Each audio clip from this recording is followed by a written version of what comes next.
Paz seja convosco. Amém. Mais uma vez, Deus nos permite abrirmos essas portas para falarmos a respeito dele, louvar a Ele, conhecer a Ele. Estamos no mês de dezembro, no último mês do ano. Temos mais 2 cultos ainda esse ano. Se Deus assim o permitir, dia 18, vou estar com a Rosângela e com a Luísa indo visitar São Paulo, os nossos parentes. E nós pretendemos retornar de férias, não da de São Paulo antes. Nós pretendemos retornar dia 8, tá? Estamos pensando em fazer... Não.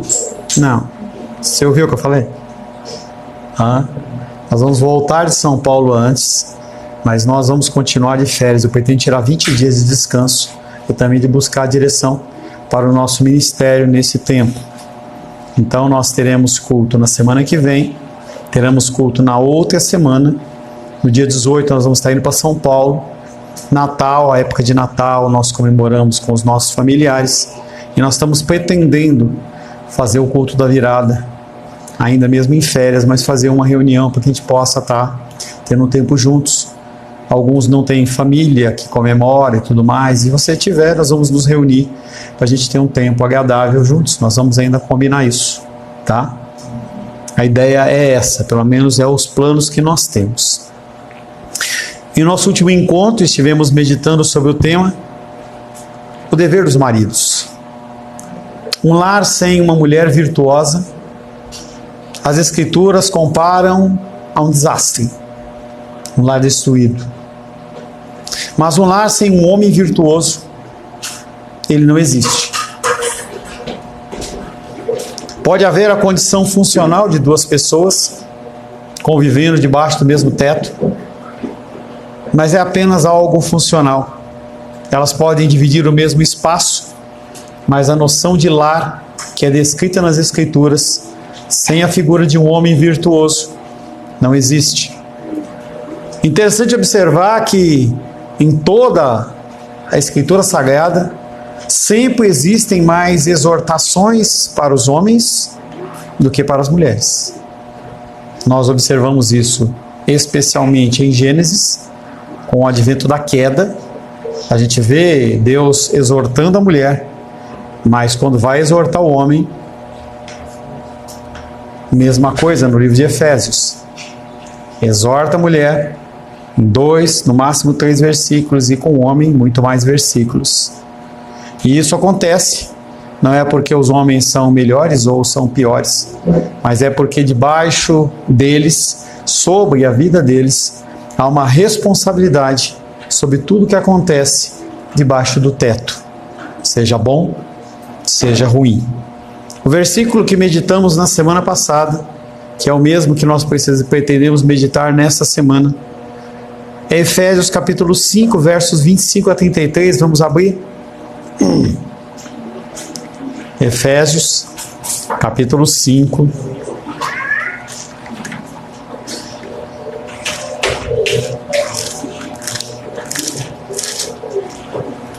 versos 25 a 33. Vamos ficar de pé em reverência à palavra de Deus. Efésios capítulo 5, versos 25 a 33. Maridos, amai vossa mulher, como também Cristo amou a igreja, e a si mesmo se entregou por ela, para que a santificasse, tendo-a purificado por meio da lavagem de água pela palavra, para apresentar a si mesmo igreja gloriosa, sem mácula, sem ruga, nem coisa semelhante, porém santa e sem defeito. Assim também os maridos devem amar a sua mulher como ao próprio corpo.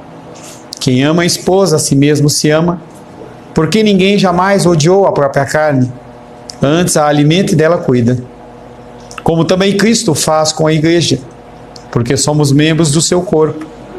Eis porque deixará o homem a seu pai e a sua mãe, e se unirá à sua mulher, e se tornarão os dois uma só carne. Grande é este mistério, mas eu me refiro a Cristo e a igreja. Não obstante, vós, cada um de per si, também ame a própria esposa, como a si mesmo, e a esposa respeite ao marido. As instruções, saída de pé, as instruções aos maridos começam de forma radical. Maridos, amai vossa mulher, como também Cristo amou a igreja. Só isso seria motivo para grande reflexão e décadas de trabalho árduo. Há duas opções para nós como homens casados. Há duas opções para você que deseja constituir um matrimônio. Primeira opção, obedecer a Deus e morrer. Segunda opção, obedecer a Deus e morrer. Senhor, te louvamos pela leitura da tua santa e bendita palavra.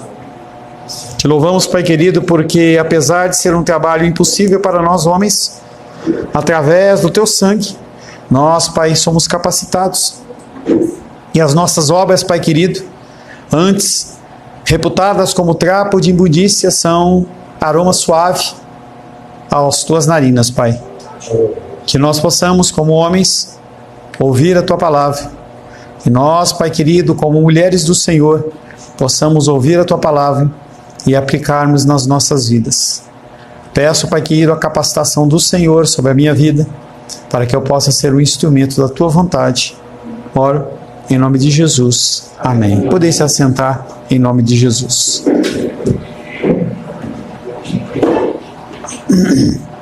O título da palavra de hoje, dando continuidade à palavra da semana passada, é o dever dos maridos 2. Esse texto de Efésios, capítulo 25 a 33, ele é um texto bem profundo dentro do que se concerne em relação ao papel do homem. Foi o ensino cristão que introduziu o amor sacrificial no casamento. Até então não havia. A condição do casamento era uma condição apenas funcional. A mulher, ela precisava de alguém que a sustentasse, o homem precisaria gerar filhos para que houvesse a continuidade da sua linhagem, e as pessoas, elas se uniam apenas por causa disso. Quando o apóstolo Paulo vem, quando Jesus vem, ele vem trazendo a condição do amor, um amor sacrificial. Na semana passada, para a gente continuar com o nosso contexto, nós falamos que Paulo empregou duas ilustrações para o amor do marido com a mulher.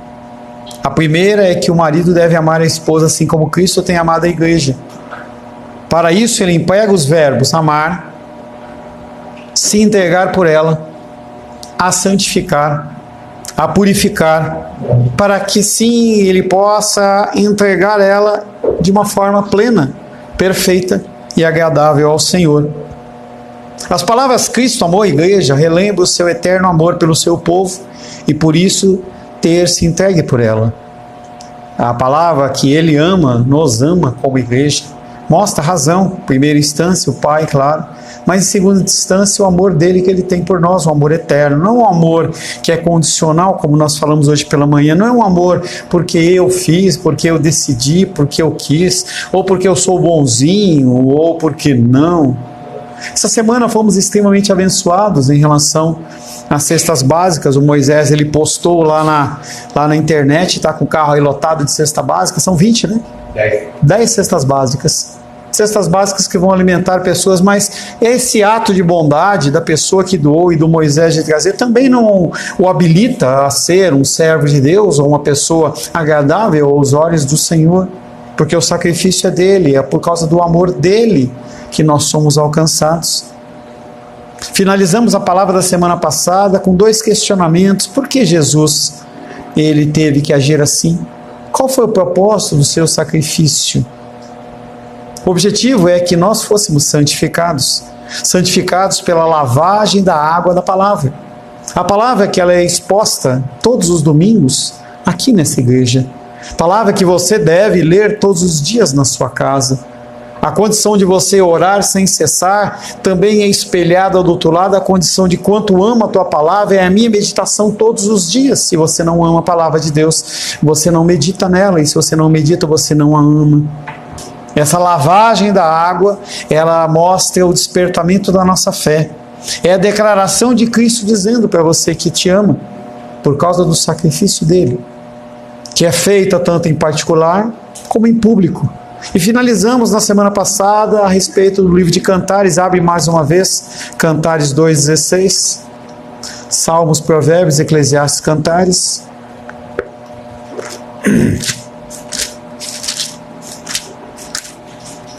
Cantares, capítulo 2, verso 16. Diz assim: o meu amado é meu, e eu sou dele. Ele apacenta o seu rebanho entre os lírios. Você é do amado, e ele é nosso. Ele é o nosso Deus. Pratique essa declaração: Jesus é meu Salvador, é o meu Senhor, é o meu resgatador. Esse sentido não é um sentido de posse, mas é um sentido de pertencer. Você pertence à família de Cristo. Essa palavra é uma palavra solene do amor de Deus, não segundo o desejo humano, mas segundo a aliança divina. Nós o amamos porque Ele nos amou primeiro. Ele nos alcança e nos resgata. Não somos nós que vamos a Ele. Tendo purificado a sua noiva com a água da palavra, o plano do noivo celestial é santificá-la e finalmente apresentá-la a si mesmo. E tudo que nós falamos em relação à figura de Cristo também vale para mim e para todos os homens desta igreja. A minha função é santificar Rosângela. A minha função é santificar Luísa para poder apresentar elas ao Senhor. A mesma coisa é sobre a sua vida. Eu não sei por que o André sumiu aí, não sei para onde ele foi. Tá? Cadê o André? Foi para onde? Ele estava no posto. Ah, tá. Tendo purificado sua noiva com a água da palavra, o plano do noivo celestial é santificá-la e finalmente apresentá-la. A santificação se refere ao processo presente de torná-la santa no caráter e na conduta pelo poder do Espírito que nela habita. Ao passo que a apresentação, ela é uma apresentação que vai ocorrer no fim dos tempos, não é agora. Então Cristo, Ele prepara-nos como noiva para que nós possamos ser apresentados diante do Senhor. Da mesma maneira que nós, maridos, temos que preparar as nossas esposas para que no dia do Senhor nós possamos apresentá-los a Deus como uma oferta suave, algo agradável ao Senhor. A palavra é uma comparação a um belo vestido de noiva. Como que eu vou apresentar Rosângela diante do Senhor, especificamente? Como que se apresenta a noiva? Tivemos o último casamento aí, a Aisla com o Nicolas. Como que ela se arruma? Será que é de qualquer jeito? Será que é qualquer vestido? Será que é qualquer penteado? Chega lá no dia da noiva e a esposa fala assim: o que você quer? Qualquer coisa que você fizer tá bom. Não funciona dessa maneira. A palavra que nós estamos dizendo sobre essa condição de apresentar é exatamente a condição de um belo vestido, ou da noiva como um completo. Porém, significa muito mais do que isso. Significa muito mais do que apresentar a noiva, apresentar ela bonita, perfeita, sem nenhum traço externo de mácula, mas fala de algo muito maior. Fala sobre a condição de nós sermos apresentados no dia do juízo como alguém que brilha. Nós temos que, como a palavra, ser lâmpada e luz. Esta noiva que eu e você representamos, nós temos que brilhar o brilho de Cristo. A pessoa ela tem que conversar com você e sentir o perfume de Cristo. A pessoa ela tem que estar contigo e estar feliz como se estivesse na presença de Cristo. Ela tem que ter a confiança de conversar com você como se estivesse falando com Cristo.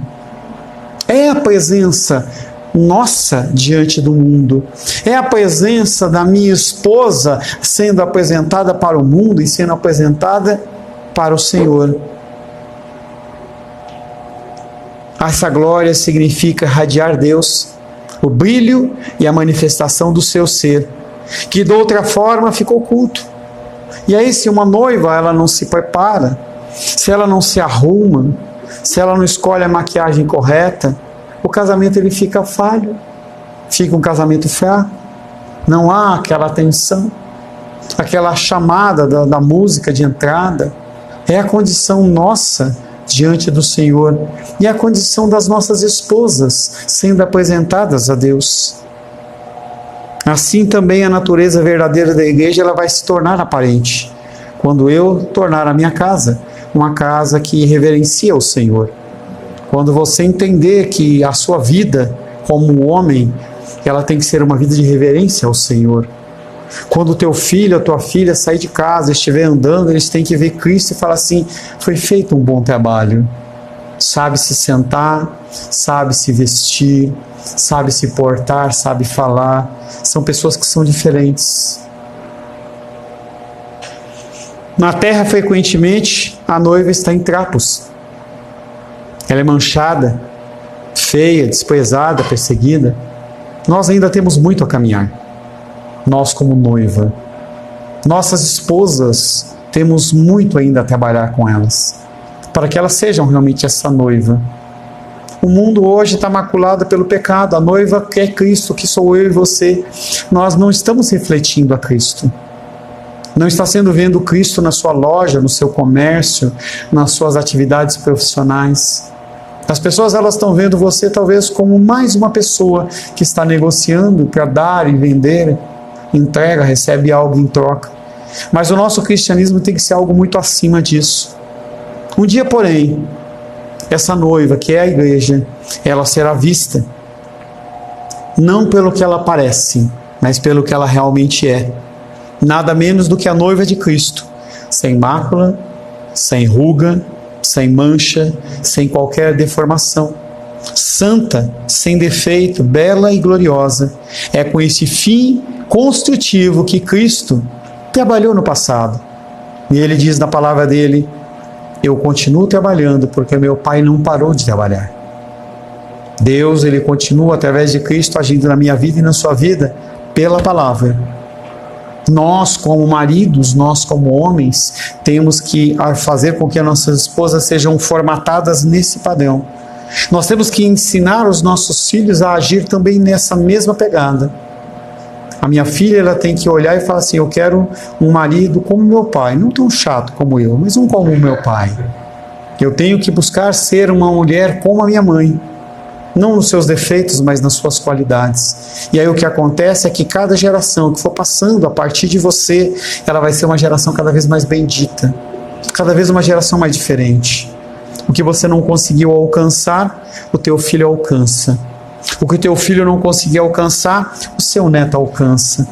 E aí aquilo que a gente não conseguiu viver nas nossas vidas, uma vida sofrida, e cada um de vocês tem uma história de sofrimento diferente, ela vai sendo minimizada e vão sendo gerações benditas. A palavra de Deus, ela fala que a bênção do seu posicionamento, ela vai para 1000 gerações.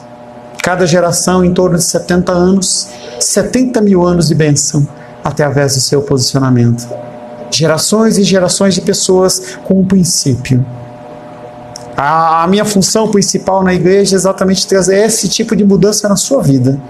Você não copiar os passos dos seus pais naquilo que foi errado, mas copiar aquilo que foi bom e se aprimorar e ir além. Um dia, porém, essa igreja será vista pelo que ela realmente é: santa, sem defeito, bela e gloriosa. É com esse fim que Cristo continua trabalhando. A noiva não se torna apresentável sozinha. É o noivo que trabalha para embelezá-la a fim de apresentá-la. Dentro do conceito judaico-cristão, a gente vê a condição do homem, ele deixando para ir trabalhar, para poder levantar. Cristo mostra isso dizendo: eu vou para preparar-vos morada. Se assim não fosse, eu não vos teria dito.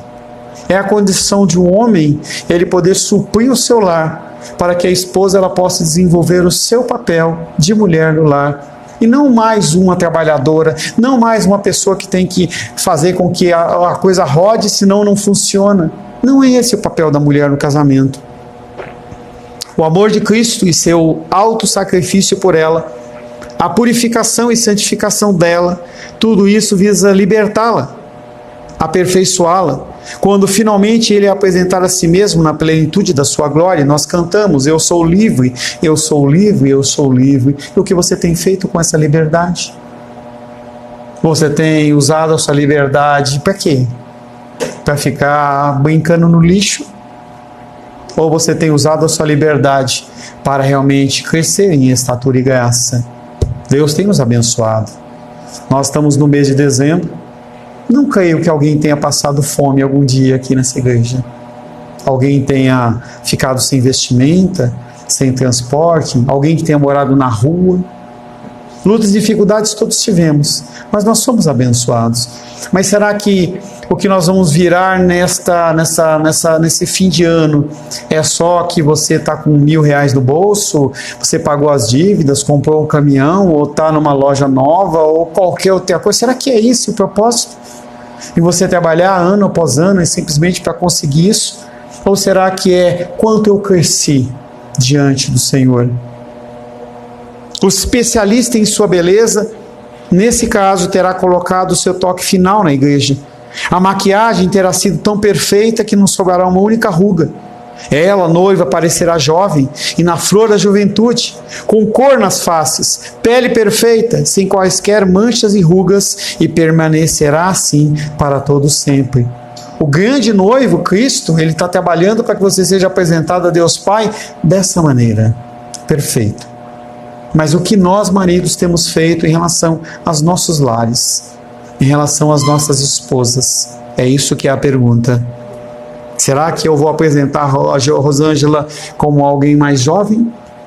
Será que se as pessoas olharem para ela, vão vê-la como uma pessoa que realmente cresceu em estatura e graça, não só na beleza? Quando nós vemos o texto de Abraão e Sara, em que aquela mulher tinha 100 anos, ela ainda era olhada por homens, entendeu, como uma mulher linda e maravilhosa, isso aí reflete a ação da palavra. A mulher virtuosa, ela não é só bonita, ela é bela. Ela é uma pessoa que é adornada por joias que não são necessariamente joias, pingentes e brincos, e nós não temos esse problema na igreja, mas é muito mais do que isso. Quando alguém vê a Esther, ou vê a Rayane, vê a Ingrid, vê a... não vou ficar falando o nome de todo mundo, né? A Aisa, da Vânia. Será que as pessoas elas olham e falam assim: você está mais bonita, você está diferente? Faz tempo que eu não te vejo, mas eu estou vendo que tem algo diferente em você. Ou será que vai reparar que você está com o cabelo mais claro, mais escuro, ou alguma coisa exterior? O que nós, maridos, estamos fazendo em relação a isso? Esta, pois, é a exposição feita por Paulo acerca das implicações da ação de Cristo. Ele é o cabeça da igreja, ele é o noivo da igreja, e ele não oprime a igreja. Pelo contrário, ao invés de oprimi-la, ao invés de gerar dor, mágoa e sofrimento, ao invés de gerar tristeza, ele se sacrificou a fim de servi-la para que ela se torne tudo quanto ele anseia que ela seja, ou seja, ela mesma na plenitude da sua glória. Eu tenho que apresentar Luísa, tenho que apresentar Rosângela na plenitude da sua glória. Vocês não sabem a briga que é em casa para eu comprar um sapato novo. E eu brigo com elas dizendo que é para elas. Há muitos homens que acham que é para eles. É o som, é o pneu, isso é uma fase. Uma fase que Gabriel e Rafael vão passar, que Pedro vai passar, que Daniel vai passar, mas é uma fase. Você não pode constituir família e achar que ainda você tem que correr atrás dessas coisas. Não importa, é lógico que você não vai andar esculachado, não é isso. Entendeu? Mas o foco não é você. O foco não é você ser amado, o foco não é você ser bem-quisto, o foco não é você. O foco na minha casa não sou eu. O foco é a minha esposa. O foco é a minha filha. Assim também o marido nunca deve usar a sua liderança para esmagar, sufocar a esposa ou para frustrá-la, impedir de ela ser ela mesma. Nós temos que apoiar naquilo que tem que ser apoiado. Nós temos que ensinar dentro daquilo que tem que ser ensinado. E aquilo que está errado, nós temos que exortar. E a palavra de Deus fala: exorte como se estivesse exortando a sua mãe.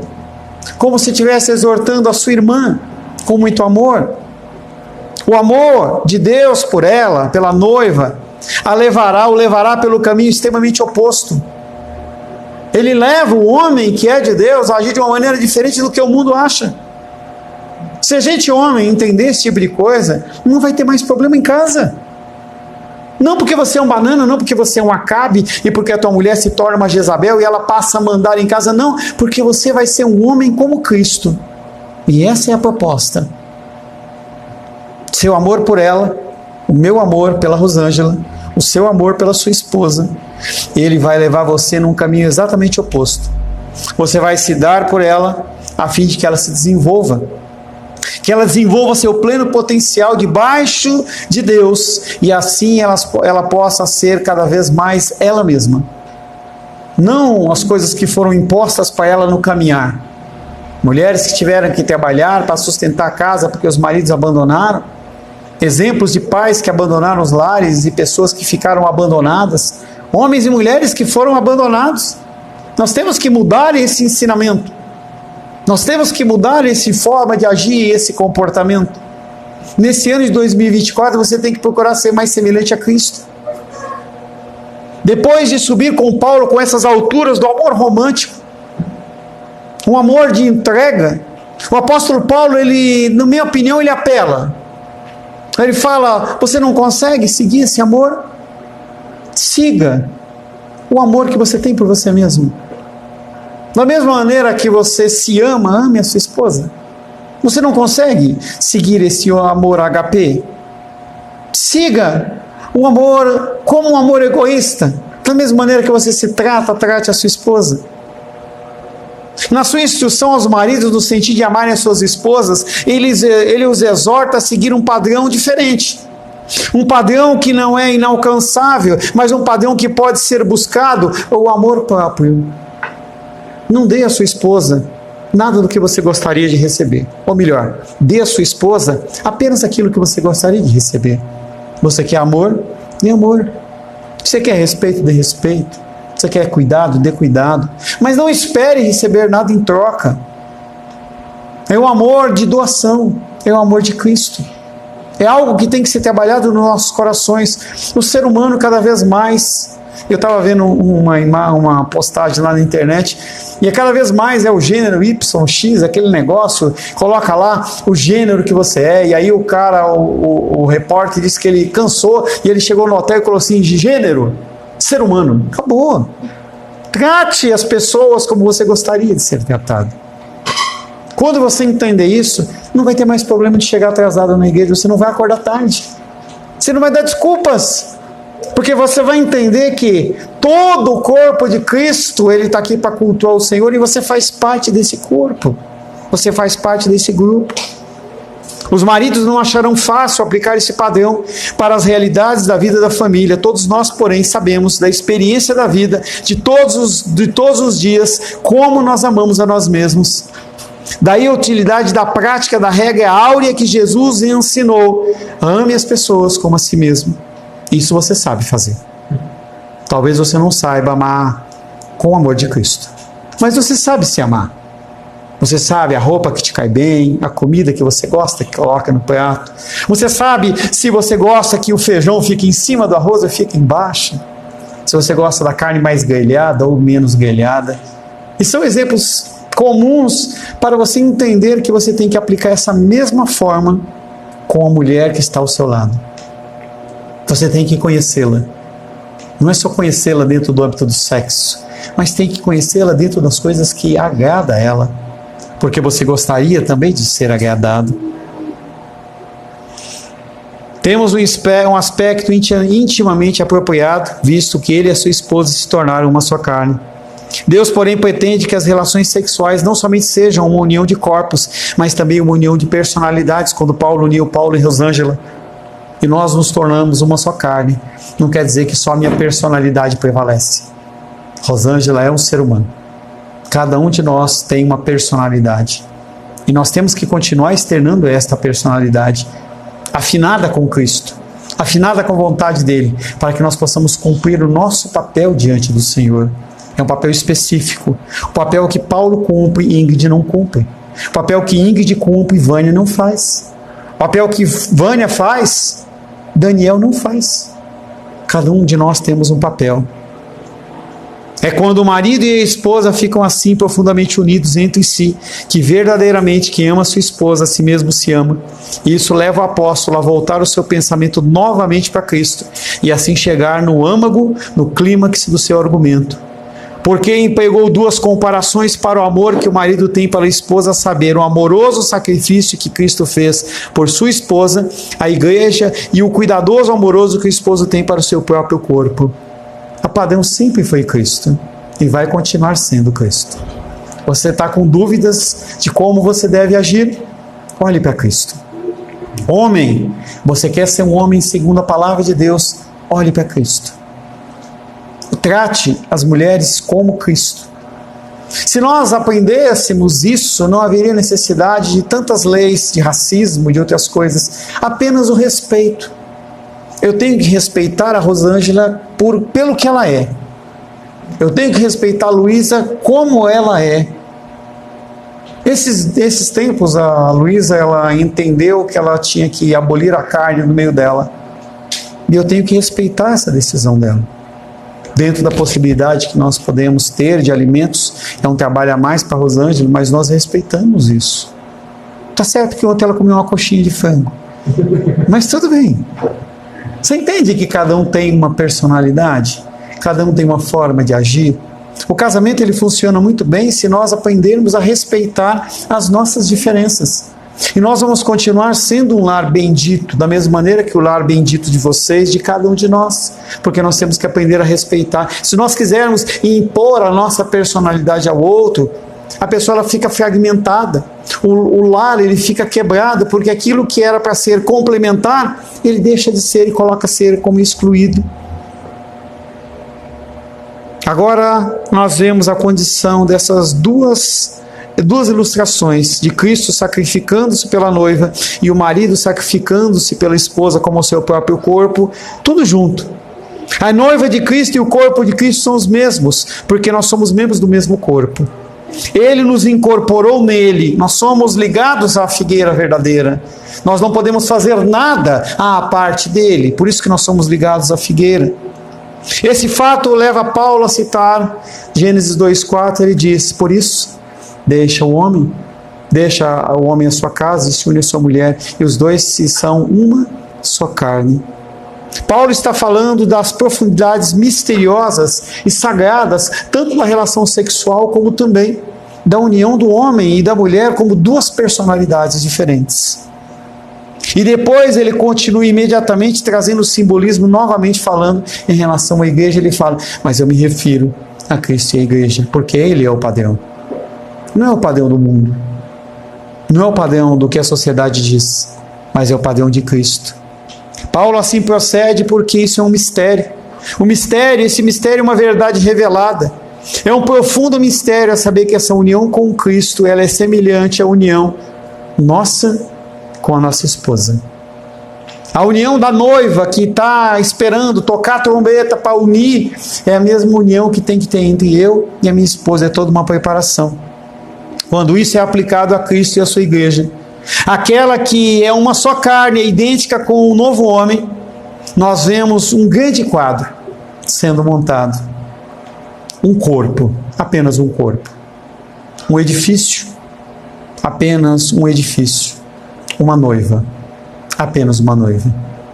Não é uma noiva presbiteriana, não é uma noiva batista, não é uma noiva assembleiana, não é uma noiva da Igreja Cristã Semente de Vida ou de qualquer outro lugar. É a noiva de Cristo. Nós temos essa função. Nesse final de 24, 23 e entrada de 24, nós temos que passar a ser mais homens. Nós estávamos nos unindo lá junto com o pessoal da ICCR lá, mas o pessoal parou de se reunir e nem por isso nós podemos abrir mão de continuarmos sendo homens. Não homens brutos, não homens macios, mas homens bíblicos. Você não é chamado a usar o creme de cabelo da sua esposa, você não é usado o frufru da sua esposa, mas você é chamado a ser um homem segundo a palavra de Deus.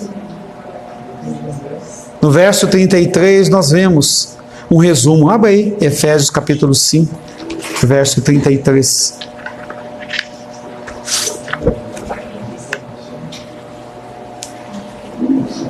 Efésios 5:33.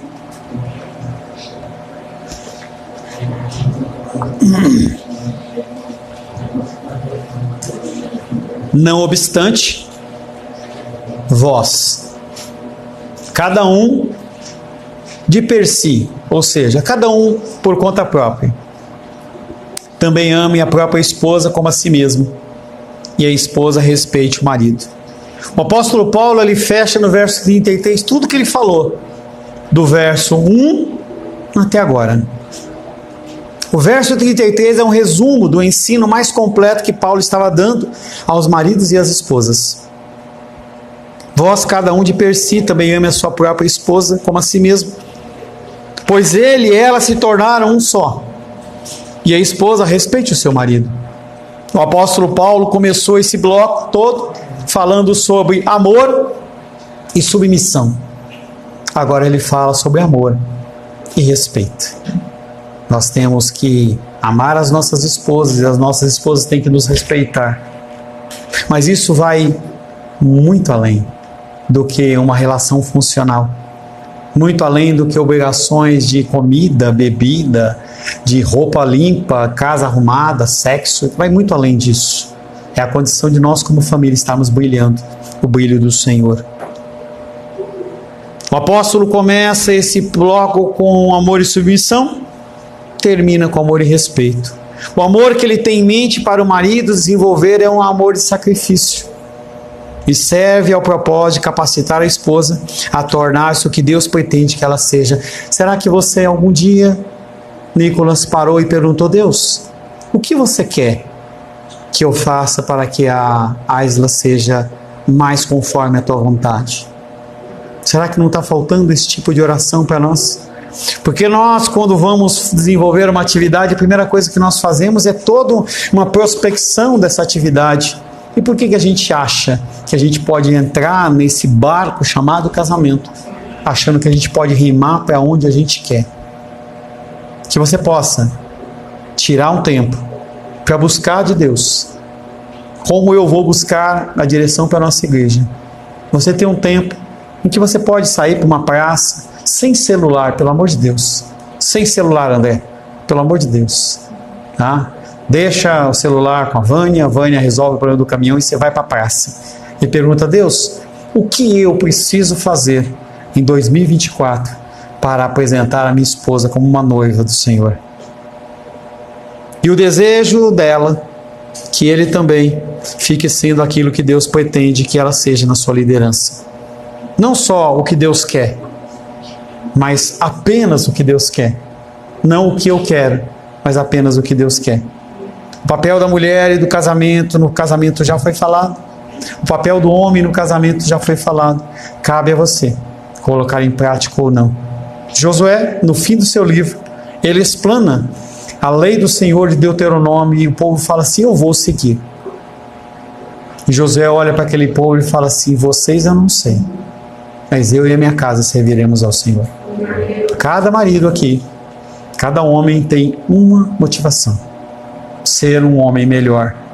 Não para necessariamente ter mais riqueza, mas para que o seu lar ele seja um lar bendito. E Deus possa receber a tua esposa, a tua família, como uma obra trabalhada. A parábola dos talentos fala muito claro sobre isso. Se você enterrar os talentos, você vai ser cobrado por isso. Você tem a obrigação de fazer com que a tua esposa ela seja melhor do que como você a pegou. Amém, queridos? Amém. Senhor, te louvamos, adoramos e bendizemos pela finalização desse texto que fala, Pai querido, sobre o papel do homem e da mulher no casamento. Peço, Pai querido, que o Senhor continue nos orientando. Peço, Pai querido, que nós possamos, Pai querido, receber o ensinamento do Senhor. Nós possamos aplicar esse ensinamento para que nós possamos ter famílias benditas que glorifiquem, exaltem e bendigam o nome do Senhor. Oro em nome de Jesus. Amém. Graças ao nosso bom, querido e amado Deus.